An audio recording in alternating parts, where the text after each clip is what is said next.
even if it's at the opening price point of kind of the premium, then it's messaging for them, and can they get across that message that they're a real value player? I have a question, and it's kind of a sidebar. Given the good, better, best idea, it's pretty interesting to me,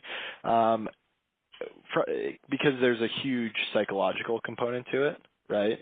In that people don't, if you can perceive that there's a good, better, best, like if you look on a sign, maybe at the end of the aisle, and there are 3 different types of towels, and you can tell maybe through the pricing that there is some sort of tiering there, and it's simplified given there are only 3 levels.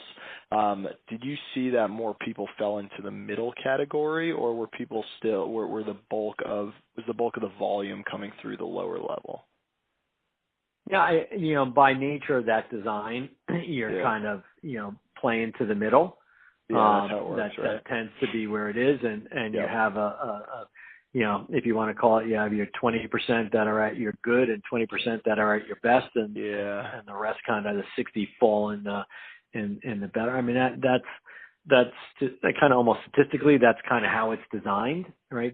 Most people want a better product, right? But they're not willing to pay for the best, and if they have to, they'll take the good, right, kind of thing. So that's kind of the.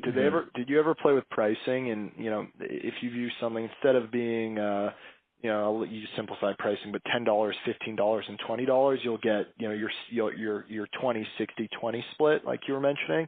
But what if you moved your pricing to 10, 18, and 20? Did you see a trade up? Maybe 30% of people bought into the best, and say 50 bought into better. Did they ever play into that, or it was more focused on? We did play with pricing to figure out where we would go with pricing, and it was there. That kind of pricing is also very dependent upon competition. Yeah, so in many cases, for you to play that middle price up to 18. Well, if Macy's and the department stores was offering it at 16, you're at a disadvantage in that then. So, there were a lot of factors that went into pricing, you tried to optimize it, based on that. Quite frankly, more often than not, as a retailer, we would have gone back to the manufacturer and beat the hell out of them to try to get them to reduce their cost to us. And again, that is kind of the 800-pound gorilla view, which is, hey, we're a significant portion of your business, so we need you to get better on pricing. And so that, we would have tried to squeeze the manufacturer down before we took up the price, because we also knew that once we took prices up, if the market followed us, then that's the new level. And if that doesn't work for consumers, then that's a difficult spot. So, again, our merchants and the chief merchants, been with the company for a long time, and they just had even the founders, they just had a very good feel for price points and based on where the cost was, what's reasonable and what a customer would be willing to pay for something. Sure.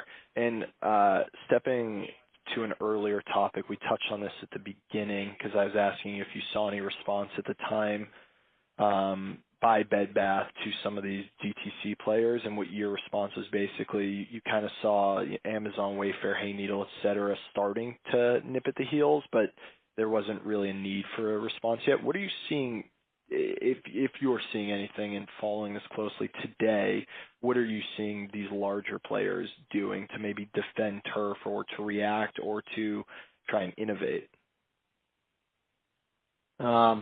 That's a tough question because I'm not sure anyone's doing it well, right? If you do look at the Bed Bath numbers, I mean, Here's a question for you. How big is the sheet business for Bed Bath? How important is it in terms of margin contribution? Because if, the incremental customer is going and, buying it online, is that really a big issue for Bed Bath & Beyond, or are they really focused on furniture or whatever else they might be focused on instead? Well, they are moving, right?